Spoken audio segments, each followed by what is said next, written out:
It's like I'm walking on sunshine.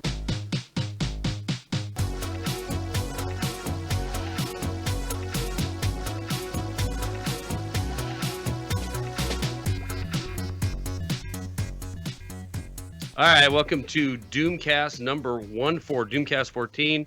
It is the 31st day of October. Happy Halloween to everyone. I am Charlie Mcgrath, co-founder of DoomCast. I'm joined, of course, by my co-founder, co-host, Doug Owen, blacklistednews.com. My site's wideawakenews.com. I'd like to welcome everybody who's listening live right now on the Spreaker feed. And I'm going to start off the program by thanking everybody who's been downloading it from Spreaker and listening to it on YouTube. I greatly appreciate all the comments and all the folks that continue to support this endeavor. And as long as we see this kind of support, we're going to keep doing it. Right, Doug Owen? Absolutely. Yeah, we got a donation from Sarah in Nebraska. Whoa. Thanks, Sarah. She actually has a comment here that we should just read because it's pretty special. She said, because you and Charlie effing rock. We all know it. Happy face. Smiley. There's one. We got a couple other comments. Love the show. Listening to number 13. You should have Clint Richardson on to talk about the constitutional money, founding fathers, and the gold standard. Keep it up.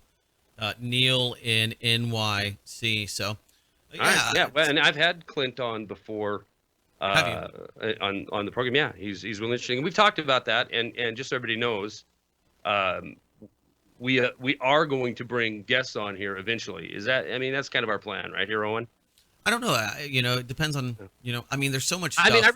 I really do like what we do now, just kind of BS and shoot it back and forth and cover these topics. But, there's certainly people that we can draw in here. And if we do, let's put it this way.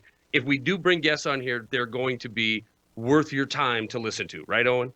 Yeah, and I think that the listeners should be able to, interact and give questions, and we should have more of a forum. Maybe like a little 25-minute interview, a debriefing. I don't know. Ooh, debrief. We could do a debrief with guests. I'm a big fan of the Tom Woods show, and he does these 25-minute shows, I think daily, and he has guests on ranging from mostly libertarians and Ron Paul types, other civil justice issues, and a lot of the stuff that we talk about: money markets, freedom, individual personal liberty. And he's working on some of the different modules and parts of the Ron Paul Homeschooling Academy. I'm sure you're familiar with Ron Paul and his new endeavor. Who's that? Yeah, and his new endeavor. I know you know who Ron Paul is. Pretty prolific guy. Just recently released a book just a couple months ago about education and looking at some of the fundamentals of raising children in a freedom-minded culture, trying to win over the youth from consumerism, some of the BS out there. So I like what he does, going back to the point of, doing interviews and doing things like that and trying to, I think create more concise and, power-packed content. But at the same time, I think that the podcast aspect and the casual conversational journalism that we try to get to and a little bit of enlightened comedy for the politically aware. Yeah, people appreciate as well. So I think we can do both. I think there's plenty of room. I don't think that we have to really pigeonhole ourselves into any certain format or framework, considering how easy it is, today with YouTube and all of these different mediums that we use. And, God forbid the social sphere and Google and the NSA, but, to promote and get these podcasts and our commentary out to more people. Yeah, no, and let's face it, there is a simple truth here too, that in independent media, I like getting people that are maybe listeners of this podcast or our programs once in a while on that are not. There's a list, right, of potential guests in independent media. And they're overdone, man. You're talking about the Patriot Rolodex? Yeah. The old PR, Patriot Rolodex. Yeah, I did that thing. Where you ask every person that that is on radio and guests and return guests from other radio shows, and you just you kind of regurgitate or recirculate those guests. And so, there's nothing wrong with that. It's just, I mean, No, there's a so lot of them much have great messages, but if your goal is to inspire and wake up, then you're speaking to this, let's face it, most people in this country do not know who Lindsey Williams is. Yet in our community, everybody can quote him, and everybody, when they hear him, grabs a pencil because they know it's that line's coming out of his mouth at some point or another. So, yeah, I really do like the aspect of just sit here and shoot the breeze, especially because I do so many commentary videos, usually during the week, and then the radio program, and although I've been on hiatus from that for the last couple of weeks, but no, I like the aspect of it, and I don't even know how we got off on this topic because there is a few things that, well, actually, there's one thing. First of all, I want to thank Mike and Colleen. You know who you are. Colleen and Mike have been sending me all kinds of great information on Obamacare, and I really appreciate when listeners of the radio program or the podcast send this stuff in. If you want to send stuff to me, Charlie, this is Charlie Mcgrath, send it to info@wideawakenews.com. If you want to send things to Doug because you think he's better than me, not that I have an ego problem here, but if you think Doug's just better than me, you can send it to where, Doug? Doug at blacklistednews.com, or hit me up on Twitter at blacklistednews. Yeah, and we also have Twitter for this thing, right? DoomCast Show. DoomCast Show. That is the Twitter handle. Hit it up. That was almost rhythmic. DoomCast Show. DoomCast Show. DoomCast Show. Put it in your mind. I don't know how to segue into this, so I'm just going to drop it on you. Okay. Obamacare. Yes. Talk to me, brother. What do you think? Are we on the verge of having the greatest healthcare system in the world? I say that, of course, tongue in cheek. Listen, this thing is the ultimate disaster. And what really bothers me, and this is along the lines of what Mike and Colleen sent me, is the fact that we've had umpteen new agencies created. We've indebted the nation a promised $2 trillion over the next 10 years, allegedly. But, you might as well say in the next year, because this thing is snowballing out of control. It was over 24 times, Doug Owen, that the president came out and said, if you like what you got, if you like your doctor, you can keep it. And now we have millions and millions of people who are losing it. It disgusts me beyond belief that I have to sit and watch C-SPAN, to watch a bunch of alleged representatives come out and talk about how they can implement and tweak and fix and make this thing better. That they're creating the construct of you've already lost. We need this thing and all other legislation that has stolen freedom from the people of this country and in my opinion, destroying this country. We need to not talk about how we could tweak them to make them better. We don't need to tweak the Patriot Act. We need to get rid of it. We don't need to tweak this phenomenon of bailout nation and legislation being written by bankers. We need to get rid of it. We don't need to tweak Obamacare. It needs to be gone. That's my overall assessment, Doug. Yours? And we can get into numbers here if you want. Well, yeah, I think that it's just compulsory payment to these insurance companies that we'll see the effect. The ultimate cost is going to be high. I will say that the CBS documentary package that everybody referred to, showing that there's just these millions of people that were losing their coverage. Many of these plans were not really healthcare coverage. Not to say that it's okay and it wasn't of some service, but many of these did not. And I'm just playing devil's advocate. I'll point it out just for clarity so that it's harder for the detractors to debunk what we're saying here. Okay. That some of those plans didn't address hospitalization. It was really just basically kind of like a discount card for pharmaceutical drugs, allowing you to purchase things in bulk in a network, but didn't really address, things like terminal illness, hospital visits and the like. So, whether or not that was really, health insurance, it didn't meet the criteria, but I don't understand why people can't still pay for it. It shows you the control aspect to it. If you like that and you were getting a good deal on it, why can't we engage in the free market to collectively buy drugs or whatever it is that we need, or have a service that does that? I would just say you don't want to mess with it yet, because we don't know where it's going to. I want it gone. I don't want to mess with it. I don't want to tweak it. I want it mess gone. with it yet, but yeah, I would like that as well. I don't know what the public in their reaction, which has not been overwhelmingly positive, considering this has been the most expensive rollout of a website in global history of the world is government and nepotism on display. Okay, the head of CGI, who went to college and was a good friend of Michelle Obama, did meet at the White House. The pretty much limited scope of any real technology companies and just basically the military-industrial complex getting these close contracts. So, besides the website, because I think that really does try to break down this, or tries to really change the subject from whether Obamacare is constitutional, if the government can force you to do this, or whether it's going to be good or not. It takes away from that. Now the general public is just wondering, can the government do it? Yes, we can. Can we build the website? Can we get people enrolled for Obamacare? And on both sides of the aisle, you're going to see the argument, hey, I'm getting health care before now, cheaper than ever. And I see people saying that it's 5,000, 10,000 times more expensive. Yeah.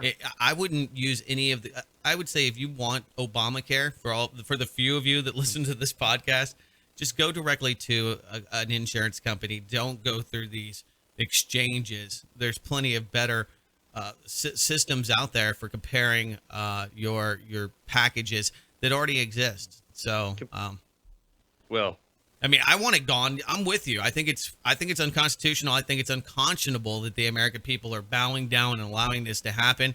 The Supreme Court, I think they're absolutely wrong. People point to that. The Supreme Court has said time and time again that black people were not citizens. It's not true. And it's not constitutional either. There's nothing in the Constitution that says that one class is better than the other. So, I mean, not that I'm softballing the topic. No, you're playing advocate, and that's what we do. We it pisses me off to no end, Charlie. It does. It keeps me up at night. It angers me. Because it's not so much Obamacare and forcing me to go to a private wink wink company. It's what's next. What's next? Am I going to be forced to take vaccines? Are they going to send IRS thugs to my house because I don't want to vaccinate my children? And and if that's where hashes out. I mean, the public's going to make this decision as to what they're going to accept. The government makes the best case it can through propaganda. I want to address that a little bit because, yes, to your question, I just posted a video. It'll be up here in a little bit. But the first line I say in it is this: the ultimate ability for government to enforce law, regardless if this law is just, constitutional, or otherwise, or tyrannical in nature, the ultimate ability of them to enforce this is what? The barrel of a gun, right? So, like it, love it, or not, we've seen soft tyranny over the last decade. Eventually, this is going to change into something completely different. It is going to morph into government enforcing laws at the barrel of a gun. So you are now, it's compulsory. You must have a private health, or you must have a health policy from a private corporation.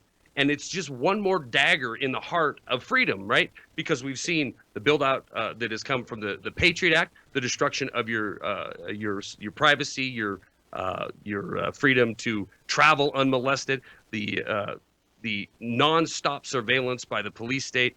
That has all come out under the guise of keeping Americans safe. We've seen the destruction of our finances.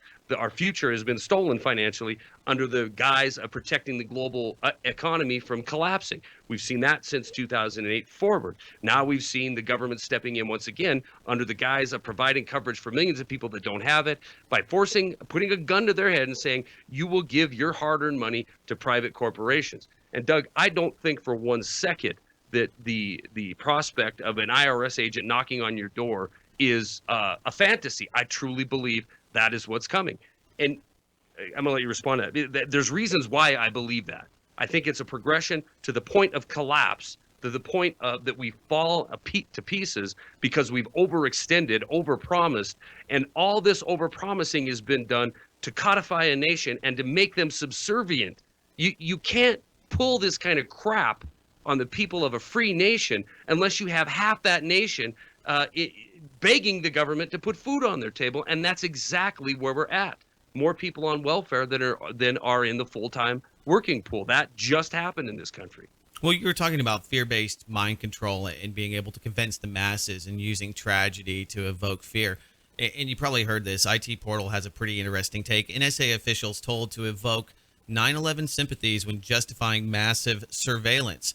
Yep. So this is straight out of Goebbels' playbook, basically saying that all of this, is to produce the barrier of security. So things like 9/11, let's all relive the tragedy over and over again, does not happen again. So, I mean, it's just, to speak one case in point to how this is being used over and over again. I mean, it's pretty disgusting that they have to sink to these lows to convince the people now. And there's a huge shift. I mean, let's just jump across the pond, if you will, unless you have any other, follow-ups on that. I mean, I agree with Obamacare, you know what? I really, the only thing that you talk about the selling, right? The NSA selling this invasion of your privacy with the fear of another 9/11 and how to prevent it. I found it interesting that I was watching C-SPAN coverage of the debates going on and how this portal is all screwed up and how we can tweak it to fix it, and the arguments in Washington. And our old buddy, New York District 13, Representative Charles Rangel, right? He comes on and he gives a 5-minute rant that is absolutely so status quo for what you and I have been talking about for so long, which is divide and conquer rhetoric. We're going to say the Republicans hate social safety nets. We're going to say the Democrats love them and try to gin up some kind of anger in the bases out there. But then he went on in this same rant, and I think it was a moment of clarity and a moment of truth, just like we saw Nancy Pelosi talking about, we got to pass legislation to find out what's in it. Well, old Rangel, in his ranting, talked about how we need healthcare reform. We need the Healthcare Act because these wars that we get into, we need healthy young men and women to fight these wars. And I heard that line, and I'm like, where can I move? I need to get away.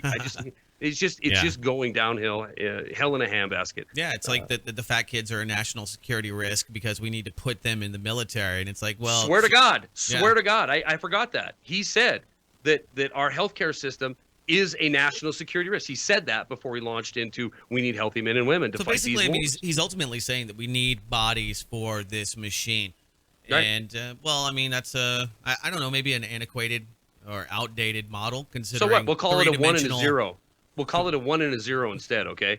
I have this clip here. There's 5 minutes and 37 seconds of it if you want to play it or if you know where I can start it. Yeah, I see. Started at 2 minutes and, let me give you an exact, I believe we're at 2 minutes and 40 seconds will get us. Yeah, and it's started about 2:30 and it's about 30 seconds worth of clip. Listen to this guy if you can stomach it. Oh, here's Rangel. 2:30, 2 minutes 30 seconds on that clip. 2:30, I got it. 2:30. DoomCast. Always been admired for being fiscal conservatives.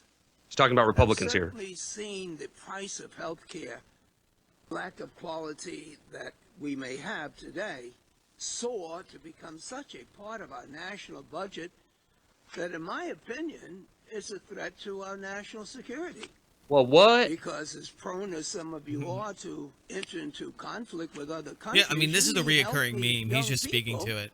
to fight these wars. That's what he just said. And health care is important from birth throughout one's life. So I don't know how you're going to explain when this program, which is destined to succeed, how politically you're going to He's an optimist. explain your Yeah, position. and that's pretty today. much it. He rambles on for a little bit more, talking about how Obama's awesome and the Democrats saved the day. Thank God he's usually wrong and people don't support his bills. And I talked about this before the show, before we started recording, I think. Well, actually, we're recording. We could, if you listen to the live view. Yeah, you were telling me about, Rangel's, Yeah. And he said it there. Doug, go ahead. He always ends up coming up with this compulsory service bill saying that we need to force people into the youth into military service. And there's plenty of our allies that do this. Germany, namely, one. I think Greece does it. There's several other EU countries that force their citizenry. We do. And they need to because they have record unemployment. What's that? We do what? We force our youth into the military.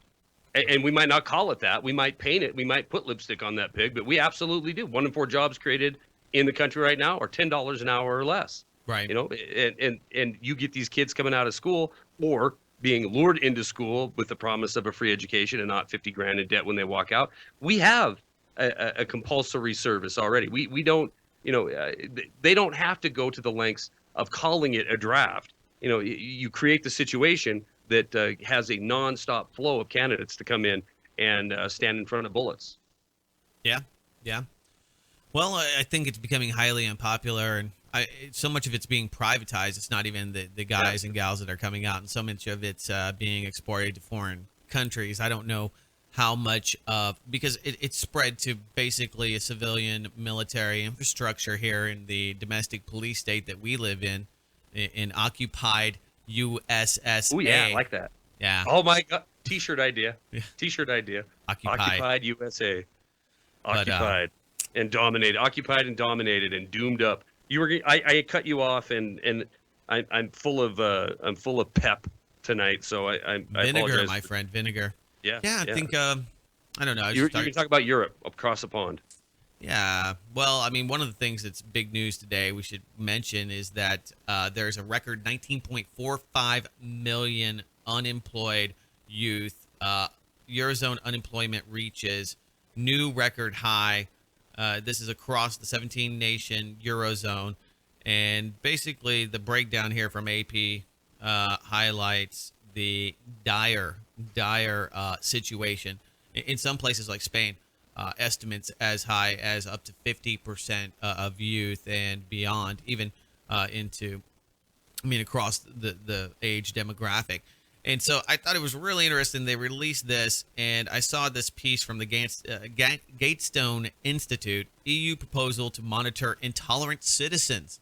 Ooh. Now, there's plenty of people that are going to be more and more intolerant, but this is the political correctness framework, and I think it's going to be used in places like Greece, where they are pretty much ostracizing the Golden Dawn Party. They're trying to use these tactics to defund their great socialist experience down there. But anyway, it says there's no need to be tolerant to the intolerant. European Framework National Statute for Promotion of Tolerance, Article 4. But we start looking at this huge supranational surveillance framework that they're creating to monitor people like you and I that may be intolerant or of some system like Obamacare, because you don't believe that everybody should have health coverage and it should be somehow in their mind equitable and easy to gain, then you're a racist, Charlie McGrath. You're a racist because you hate the poor, the disenfranchised, or maybe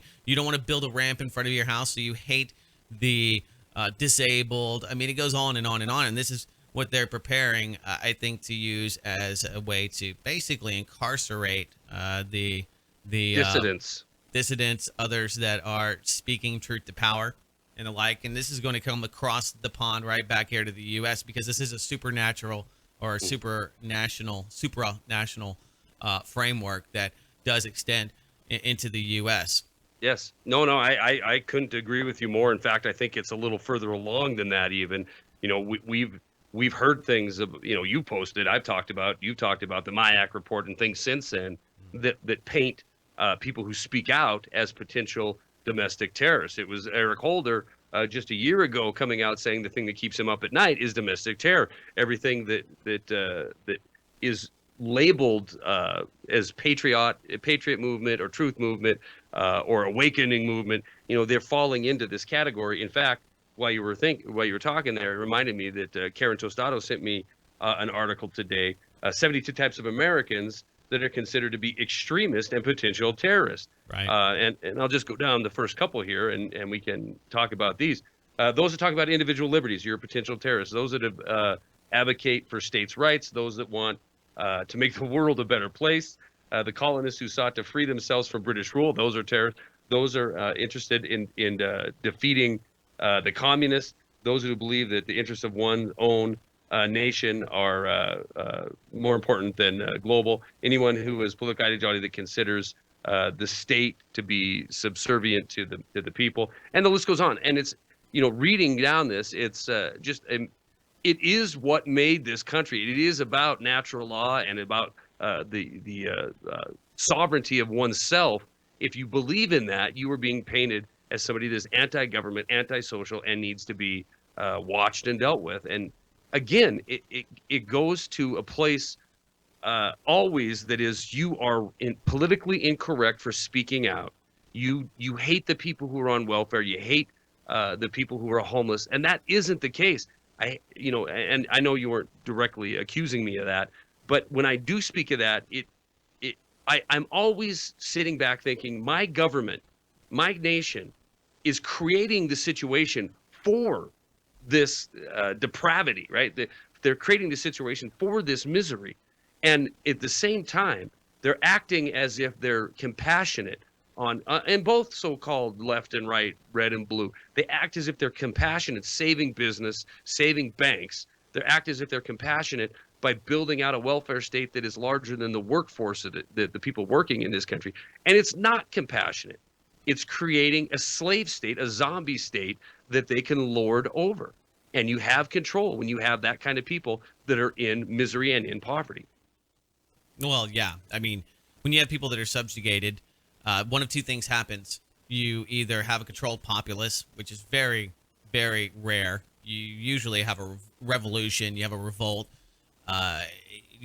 Point back to France, which has decided that Francis Holland, remember this guy? He used the Obama mantra, we need change now for France, socialist utopia, wealth redistribution. Well, he has now become the most unpopular French president ever. And when it comes to unpopularity in politics with the French, you can't imagine it being any worse. I mean, these guys will riot over, a 30-second break. I mean, it doesn't matter at work or whatever. I mean, right. If you decide to change anything, and these guys have, well, let's be honest, 3-day work week. Pretty ridiculous stuff that happens in France. So, I don't know how well you can really use that to gauge what's happening in Europe, but they are ripe for revolution. You let these, it's statistically, once you have, you reach a certain point of plundering of the people, they revolt. And so I guess for the empire, the big question is, can they maintain enough bread and circuses, enough central authority and control to contain a revolution, to be able to maintain the storm of angry people if they let it get to that point. That are you talking Europe or here or both? Anywhere, yeah, all over. Yeah. I mean, this is a global phenomenon. I mean, all of these countries are deficit printing through the roof, and it's across the board. China, Australia, Japan, Germany, the United States, Europe, the EU. All of them are printing to the end game at some point. Well, I'm going to answer. I'll answer your question, at least with my opinion, which you ask. I'm sure it's very doomy. It is very doomy. It is very, and that's why you love me, because I'm the doomier of the two. I'm the doomiest. Well, I think that I always have this mentality that I think that things can get really, really, really bad. But at some point, I think I accepted a long time ago that they have to create that kind of change, or at least get to the point where people are going to notice 5, 6, 7, 8, 9 years ago. So absolutely. And that is a very big point of why what I say when I deliver commentaries or talk on these topics is you have to have a population that is beat down in order to control them. And we might, we might be able to dress things up for a while, but the real statistics show we are a nation that is beat down. You can't have the kind of stats that are available if people want to find them.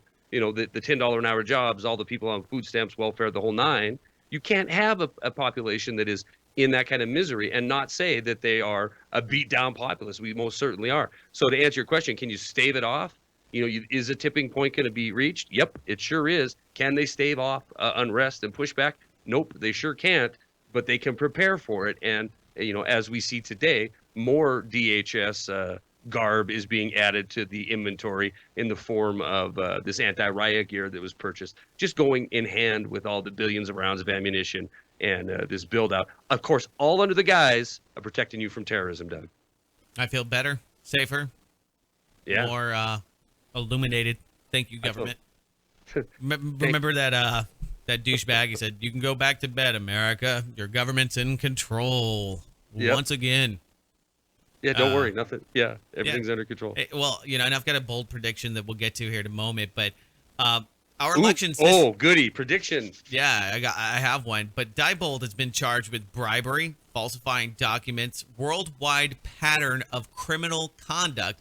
And I've noticed that there hasn't been a lot of mainstream media attention to this fact and the fact that they are the ones that have brought us our elections in the last few years here, at least post 2004, and have been, I think, at the crux of why we have not been able to maybe get people of the libertarian or other non-populist persuasion into power, and especially with elections that matter. You can't imagine that if voting really worked, that the powers that be would allow it to extend and to change the current system that we're under. But I mean, this is a perfect example of the criminality, the institutionalized companies that have been able to lobby their way into bringing us these current 535 people. We're gonna trick or treater at the we're gonna door. have shenanigans tonight. I keep forgetting that it's Halloween. There's probably kids outside. And she's shell shocked. Last night we had torrential rains. We got 11 inches. Austin is flooded all night long. It was raining and thundering. We had 14 hours where we had no electricity here. I was worried about the food going bad, and I had to leave my wife here this morning. No power. Not that we live in suburbia, so it's not a big deal. But it's a nice day. The weather's pretty decent. But poor Chili Dog, shell shocked from the thunder. She was hiding in the bathroom when we got home. Poor Doomhound. Oh, so she's having a bad couple days here. These kids are going all throughout the neighborhood, just doing what it is they do. Probably egging my car as we talk. What here. do you care? You're moving. Well, I mean, but if it rips all the paint off my car, I'm gonna have to do something. You're gonna have to get all Western down there in Austin. Your thought was interrupted by Doomhound. I don't even remember where the thought was. I don't remember. That's all right, man. I've been there. Diebold. So Yeah, I mean, we have this this delusion with the fact that the current system that we have today is actually working, and people are so desperate that, and I'll just throw this out there. I talked about it. People have already lambasted me for it, but the Russell brand of eco-fascism, Marxism is a solution. I don't know if you heard the rap, but people find it to be electrifying because he is speaking about the inadequacies and the reason that I don't vote, because there is an inability to actually change the destiny of this country. It doesn't work, not here, not over there. And so it's been one of these huge zeitgeist shifts over the last few days, and people are just I think what's funny is watching all the people that are trying to glean to this event and trying to propel themselves and are doing everything they can to basically try to mold Russell Brand into a libertarian, into somebody that can speak to individual liberty over central control and some monolithic state that talks about some of these utopian ideas like not using energy, taxing energy. It's like that's great, man, but you actually have to fly on your private jet over here. So I mean, as much as I really like the idea of revolution, and want it today, want it yesterday, I'm one of the few people actually out there that I think doesn't get too caught up in all of it, like some of my moderate friends, and say, well, regardless of what happens tomorrow, I'm ready to just blow this thing up. All the pillars of the institutions that we've come under, the Magna Carta, let's just blow that all away and have some kind of like violent revolution here in this country and see what happens. Like, see where the chips fall. Yeah, I'm not a big proponent of that idea. You have to have a follow-through plan. If you look at I the guess New World Order to... is well thought out, and it's been implemented over hundreds of years. And I think that anything that's going to be better than what we have today will have to be the same. Can we be patient? I don't know. Is technology going to change this? I really hope so. But I reserve a a lot of optimism, but hoping that the public does, get wind of this. And I think that they are, because these topics that we're talking about are, transcending into the mainstream media. Absolutely, absolutely.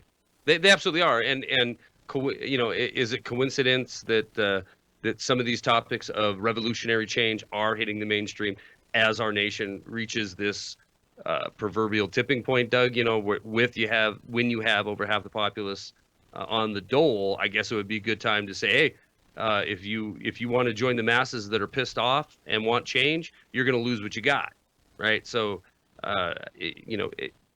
there is frustration out there on every level, right? And so I think we're going to start hearing more and more, so-called establishment or mainstream personalities come forward, looking for radical solutions to self-imposed crises. Is that a word? Crises. Mm-hmm. Crises. Yeah. Yeah. So it doesn't, see Brand out there or Sean Penn. He's back all over the place. Where's Sean Penn? What's he doing? He was just out promoting the Obamacare. He's kind of like the Ravens. He's doing what he's told. I kind of like Sean Penn, but I think these guys, they get caught up in shilling for something that they believe in. Who the hell cares? The people do. The people do. The public. And here's the thing: the alternative media ends up perpetuating it and idolizing as well. People are just starstruck, and you have to forgive them for it. They just love celebrity. Yeah, that's a fact. It is a pop culture nation, no doubt about it, and they certainly hold sway. Yeah. So, are you ready for my bold prediction? Yes, I am. I was just gonna say I need to hear this prediction. All right. So I've got a bold prediction. 2016. I'm going with. I guess this isn't all that bold, but I'm going. We're gonna wait 2 years to play the Crow. Yeah. This is way early, and you can say you heard it here first. The next president of the United States will be Hillary Clinton for two reasons. Number one, that Goldman Sachs is paying her nearly $500,000 for just two speeches, just two, pretty good money. Bill Clinton gets paid a little bit more, but that's just the misogynistic way that it works. Charlie Mcgrath, I'm sorry. Well, it's almost too delicious to believe. It is too delicious. It's almost too delicious to believe, my friend. And you know what? I'll give you a double. But we have to pass the bill so that you can find out what is in it. You get a double shot. Well, I'm going to make a bold prediction. Okay. To go along with your. I've got one other reason. Please do. Because Monsanto is now working with the Clinton Global Initiative, and they have a new commitment on honeybee health. Ooh. And they're working together. Of course, Monsanto has been ultimately pegged in the mind of many as one of the potential culprits in the death of the bees, and that is an environmental disaster. I don't know if it eclipses Fukushima, but it's definitely one of grand concern. And then, of course, problem reaction. What's the solution when there's no more bees? It's going to be Monsanto. So this and the fact that they are hanging out at the Keystone Center, and that I went to her website, and she just has a roster of other multinational corporations and meddling non-governmental organizations that she is working with. She's doing more now that she has a new facelift than she did before, when she was running the country, when she was the president in 2008. So, yeah, or 2000. When she came on board, she came on, I think, in 2009 or something like that. But I don't think the limb that you're on is all that fragile, Doug Owen. I'm just saying, don't. It looks like a trunk to me. Yeah. Whoa, what kind of laugh was that? Yeah. That's a Montana laugh. Sorry. That was me that I laughed like at the door. She's part of the New World Order elite. I guess we'll wait and see if any leaks come out of upcoming Bilderberg meetings to find out if truly she's going to be installed as the next whatever. Here's my prediction. It doesn't matter. It doesn't matter if it's her or Jim Bob or whoever they put in there. It's going to be the exact same crap we have now. So Hillary Clinton or John McCain or Mitt Romney or whoever the darling is going to be, Paul Ryan, or Cruz. I mean, you name it. It's all going to be the same crap. Well, I hope so. I hope so. Wait, what? You hope so that it's the same crap? Oh, wait. No. I Take hope it not. back. I hope not. I hope not. I hope not. I don't think you're listening to me. I think I've droned you out. No. I'm just teasing. Yeah, Hillary Clinton is a cunt. What? Wait, what? You can't say that on DoomCast. Why? I don't know. that's completely kosher. And Oh, you angst. See? oh, yeah, See? there's fireworks going off. I'm gonna tell you what happened right now. Shenanigans are afoot. You were one of the 72 types of people My that the God. government Can you needs hear to those watch. things? Listen to this. Can you hear that? Hold on. No, what is that? I hear clunking. All right. Come here, Doomhound. Come here, Doomer. Yeah, somebody's got some artillery shells. Oh, that poor animal. That drives my dog nuts as well. Happy Halloween, kids. Thanks for shooting Yeah. bottle rockets off. And they're literally like 2 houses over. I mean, Thanks for taking precious years off the Doomhound's life with these terror tactics. yeah. Yeah. And thanks to my lovely wife over there doing her best to try to mitigate the barking and to minimize it for all the listeners out there. Thank you, honey. Yeah, thank you, Doomatha. We greatly appreciate your support. Indeed. So did you hear about Jimmy Seville's chauffeur? No, I didn't. I didn't hear about it. No. I was going to bring up a topic, and Sure. I need to ask you this because I'm looking at the clock. We have about 10 or 11 He's minutes dead. left. I'll skip to it. He's dead. All He right. was going to go to trial the day he was going to die, and he, wink, wink, committed suicide. Oh, yes. Okay. Thank you. Update. Update. Update. He's dead. Yeah. I want to know what you know about something that I don't know enough about, which is this Google Glass offshore floating East Coast, West Coast thing. What's this all about, Doug Owen? It's about You know? not paying taxes. It's about creating some buzz around those Google, what do they call them? Their big mainframes. I actually put this up today. There's a couple sightings, one on the East Coast, one on the West Coast, and they're, Yeah. what is it? Ooh, the National Guard boarded the Google Cube, and they've had some of these, and they have these carbon neutral mainframes that they are. I hate to sound. I know there's some tech geeks out there like, dude, you totally don't know what the hell you're talking about, man. So it's just about a matter of escaping Data center. attackers. There we go. That's the word I was looking for. Data center. So these structures. So KPIX had this yesterday, and I had a video here. I guess we could play a little bit of it, but I know the second I do this, they're gonna shove pre-roll in my face, but that's okay. I'll just pre-roll it while I tell you about it. But it's a top secret project they're doing allegedly. Okay. That And I know you're working on the deal there. And to be honest, while you're loading that up, I saw it initially on your site, and then I saw it a little bit everywhere, but I haven't delved into it any further. But I was very, very curious. And you are usually, you're up on especially techie type stuff, ones and zeros, because we're all ones and zeros now, we are. not cogs. KPIX 5 News. Ooh, it's nice sounding. It is. We still have not received a clear answer from Google about what the purpose of the vessel is. But KPIX5 has learned new details about the tech giant's Doo, top doo, doo, secret doo. project in the Bay. And now, at least one more massive barge has suddenly surfaced. Good evening. I'm Suddenly. Elizabeth Cook. And I'm Ken Bastida. As we first reported on Friday, Google has been working on this barge for months now. But Alan Martin has discovered the highly secretive project apparently isn't exclusive to the Bay Area or to the West Coast. Apparently not. We found another one. It's something that's taking place here as well as... So it's all over the place. And I think that what they're doing is they're trying to make these carbon neutral data centers that are using maybe wave technology or something else that's going to be environmentally friendly, because there's been a lot of talk about this, not to mention the fact that it's Google and all of the ties that they have. And maybe I'm speculating, I will postulate this idea that this could be a way these might be fiber optic tapping systems or ways to offshore data to escape legal issues. Yeah. So if you say, See, that- okay, well, we have this cloud that's in international waters that you can use, Glenn Greenwald, wink, wink, and all of you dissidents. I don't know, but they've been, they've been doing so much in the R&D aspect, and they have so much money. but I think they're going to be data centers. Well, there's going to be some cover put on naturally, but I thought the same thing initially when I saw the story on your site, which is blacklistednews.com, that is it government trying to get out of government collaboration with industry, trying to get out of in the borders of the U.S. problem, right?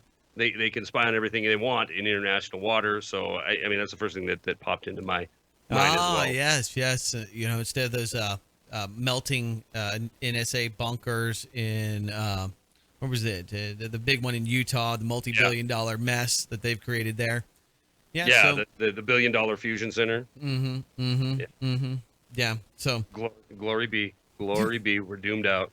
Yeah, well, I mean, they just love you, okay, Charlie? If we just keep remembering that they love you, they care about you, they just want to freedom listen to you, then we'll be okay. Actually, funny enough, kind of reminds me of this new quote about being spied on, and basically one of these shillbags, I forget his name, but he said it's not surveillance and it's not illegal unless you know that you have been surveilled. And interesting. Yeah, that it doesn't count. But basically, nobody's hurt unless you know about it. So basically, Edward Snowden is hurting you because he's telling you about the NSA, which is just this laughable meme that's being pushed. It's a new, Doug, that sounds like a new spin on if you didn't do anything wrong, you have nothing to worry about. It's kind of changing that up a little bit.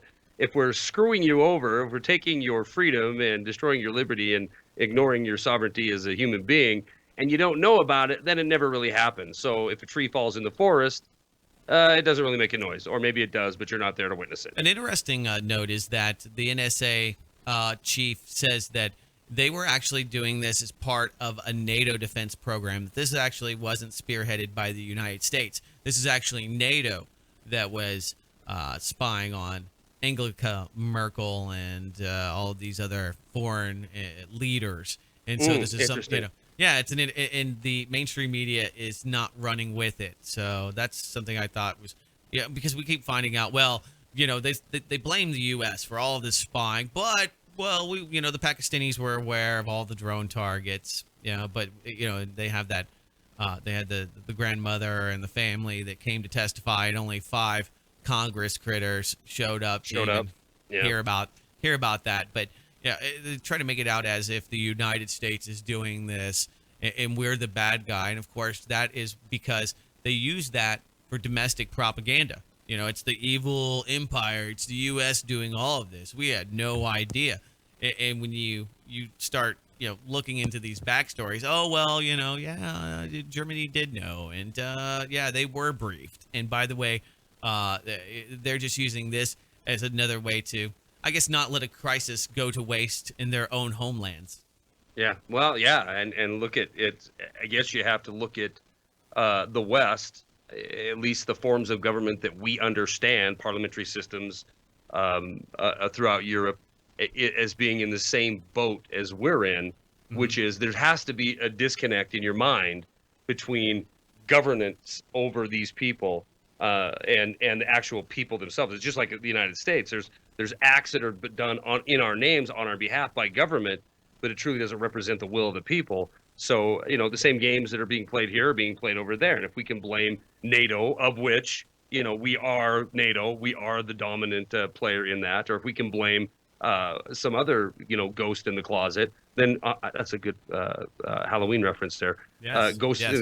Yeah, if we can blame something else, then why not? Let's do it. And so status quo. I mean, the same thing for France and Spain. We heard all of this last week. Well, we were spying on the French and listening to phone calls. Israel, which was doing a lot of the spying. Let's not forget, much of that comes out of Tel Aviv, which attacked Syria again today. I think it's notable because they just wrapped up the weapons, and the UN said, yes, Syria is not able to produce any longer biological or chemical weapons, and so they took the opportunity to strike at a military target, wink wink. But this came out of AFP, agency French press, so take it for what it's worth. But their take is that the electronic spying on the French and Spanish phone records was actually carried out by their own countries, and then they routed that information to the NSA.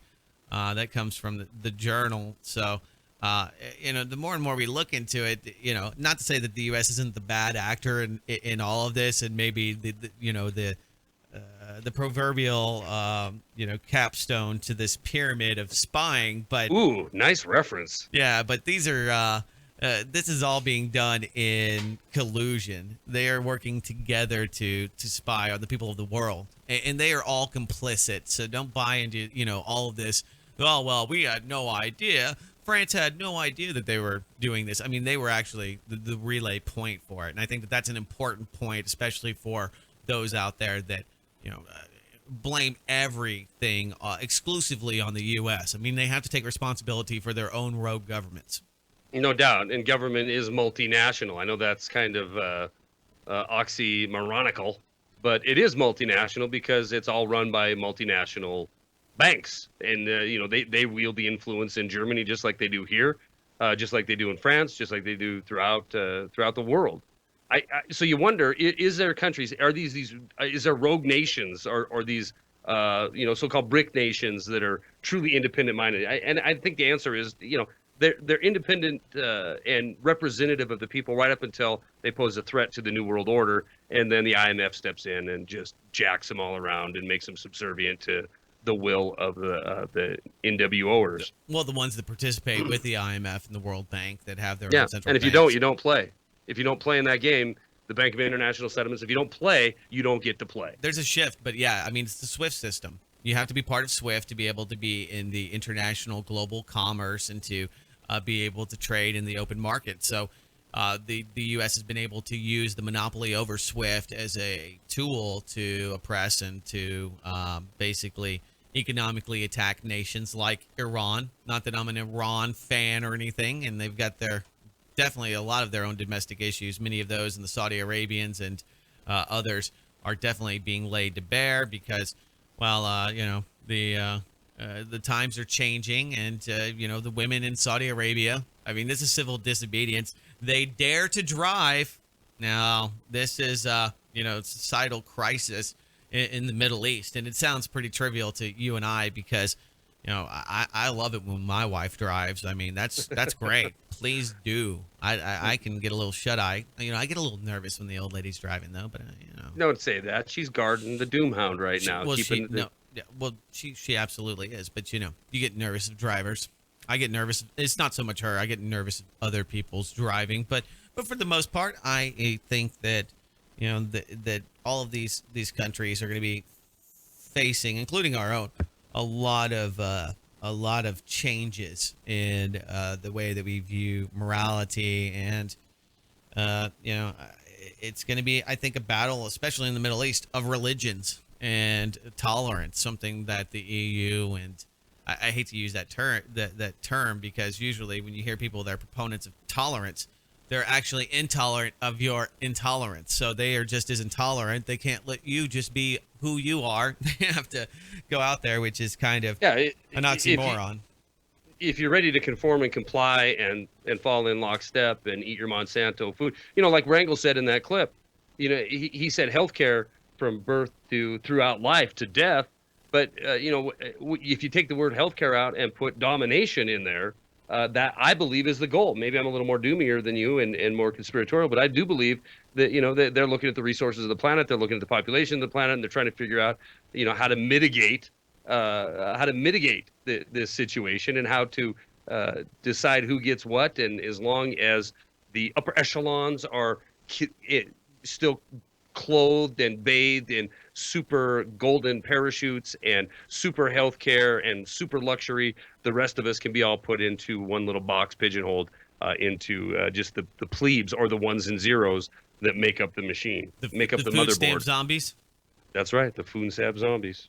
Yeah, you heard about that bank CEO or the food bank CEO saying that there's going to be riots next week when they cut welfare. So yeah. We'll see. We'll see what happens with all of that. There's a lot of other stuff that's going to be coming our way this month. Did we have the October surprise? I have to know. Did we see the October surprise? Can we identify it? Did I predict it? No, I didn't predict that. I'm just wondering, was there an okay. October surprise? We've been so conditioned to live from one crisis to the next, and it isn't 6 months to 3, 6 months at a time now. It's every other week. I don't know if anything could stand out as a surprise. I think the biggest surprise for the red team is how screwed over they got by their party that was standing up for conservatism when the government shutdown occurred, and how their demands of curtailing Obamacare, pushing off the individual mandate for another year, and trying to get our debt under control completely and utterly failed. If I was a red teamer, I would be so disenfranchised by my party right now, or by my wing or whatever, that I would be looking for the exit. Yeah, well, I guess that's the biggest surprise, is how blown up it was and how completely destroyed the Republicans were in that. Yeah, it was a dumpster fire. Dumpster fire. I want to read a few comments from last week's. Crux of the biscuit. I must have alluded to Dinah Everett Snyder, who is originally from South Africa, and she's got that cool accent, and she says to me "crux of the biscuit" all the time, and I credited her for that. And somebody said "crux of the biscuit" is Frank Zappa quote. Dinah gets cred points for that one. By the way, crux of the biscuit is an apostrophe. Okay, all right, fair enough. Is that a cookie though? Are we talking about a cookie because it's a biscuit in the UK, or are we talking about biscuit? Like, oh, I'm thinking. When you say biscuit, I'm thinking country gravy and yummy biscuits. Milk biscuit. Oh man, those are good. I'm hungry now. Okay. I got Bozeman. That was from Hodad 3000, and we got one from Bozeman 14, because I just don't want to think I'm catching good ones here or whatnot. He goes, this broadcast is boring. Yeah, well, fair enough. Fair enough. Everybody. Yeah, I mean, I don't know. We'll wear something flashy. We need fancy hats. A guy used to tell me your show would be better if you would wear a fancy hat during it and play your video over Ustream. And I was like, really? We have to get to gimmicks. We have to get. What if we just naked? Well, I mean, it would be pretty foul, I think. Really, honestly. I mean, you dropped naked politics didn't work too well. I don't know. We might be able to. Yeah, well, let's escalate. We'll escalate just like tyranny. There might be one person that wants to see that. Most probably not. This is where people are like, okay, I'm tuning out. It's boring. Yeah, we'd have a huge spike for the first podcast nude. Oh yeah, Doom nude.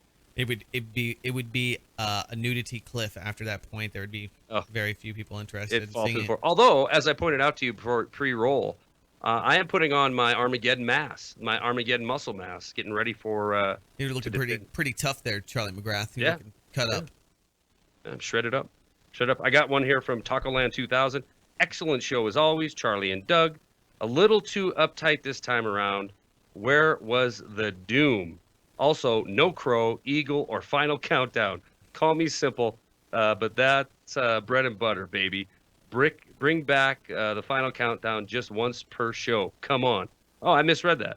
Also, no crow. Oh, no crow, no eagle, no final countdown. That's how I should have read it.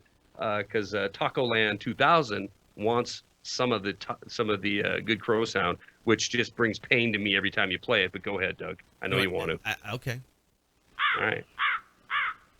You'll hear more of that. We have Jeb Bush 2016. Yes, we will, and I'll have the cool system like you, so I can play it over and over and over again. I don't know about that. I like to have the monopoly here. I like to control Charlie Mcgrath. Yeah, you're kind of a power freak. I know that. Actually, you can go there right to the website. I've got it up there. Anybody can go get the soundboard. Go to blacklistradio.com/soundboard. I'm just going to work on my impression. Baka. See, I'm a long way off. Go back to, what is that, DoomCast 9? DoomCast 9. Where I ate the crow? No, where you... Where you... that was ka-cha! The ka-cha, yeah. That was Brazilian jiu-jitsu noises I was making. Yeah. Carry on. Who's next? Oh, all right. I'll read Irenix. And guys, I'm reading these. I'm reading them right off here. I didn't memorize these things, so if I screw these up, I apologize.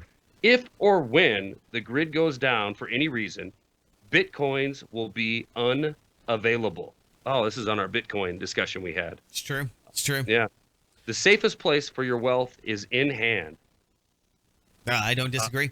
Depends on, I mean, in that scenario, absolutely. You know, maybe, but if you were that guy that bought the $27 worth of Bitcoins in 2007, you woke up and you realized you had $887,000. Did you hear about that? The guy that woke up and noticed that his Bitcoin wallet was worth almost $1 million, right under a cool $1 million. And, if you don't pull that money out of Bitcoin, it's very, oh my God. How do you get taxed on that? I don't even know. Don't even get the government going. Doug, I would be so out of it if you got into Bitcoin when it was cents and you're sitting there with $1 million. You had no idea. It would be gold. It would be gold the next day. Yeah. Gold. I'd have eagles stacked or something. Beans. I don't care. Something like Ironic said. Would you buy a seed storage vault for yourself and the family? Sure. I have a seed storage vault. Do you? I do. Do you really? Nice. I do. Well, it's the mini seed storage vault. It's 54,000 seeds, and I think it's great. I think it's a great thing to have. The safest place for your wealth is in your hand. I agree with that. I'm going to continue with the comment because I'm going to continue this comment. Unless somebody has a knife to your throat, and then they have whatever's in your hand. So, I mean, it depends on. I mean, I would just say, in general, that's absolutely correct. If I get a knife in my throat, I got a gun in their belly. So you hope. You hope. I don't hope, brother. Just saying, it might be better. Maybe I'm saying it might be better buried in your backyard where no one knows about it. Yeah, and I just put it out there. I got a seed vault. I'm doomed. They're gonna come for it. The Marauders. The Marauders. Let me finish this comment. She went to a lot of trouble to write it, and I keep not finishing it. Indeed. So the safest place for your wealth. Oh, sure. My screen goes dark. The safest place for your wealth is at hand. To have and to hold is simply not a marriage vow. Will state government take Bitcoins for taxes? ? Those will not go away. Will a local farmer take a Bitcoin for a chicken or a quart of milk when fiat fails? This is the part I need to read. This is a great show. All caps. Thanks, Charlie and Doug. The two of you together is a perfect match. Ew. Can't miss the DoomCast episodes. I don't like that perfect match. I'll take it. It's okay. All right. Thank you.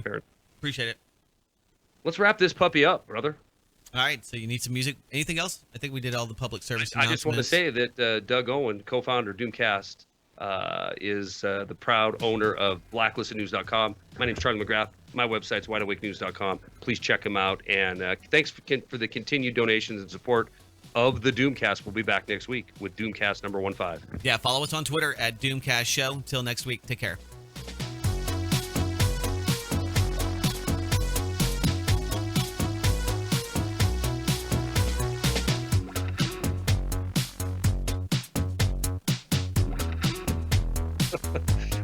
Nice little moves you got there, Dougie. Yeah. He did it. I don't know well.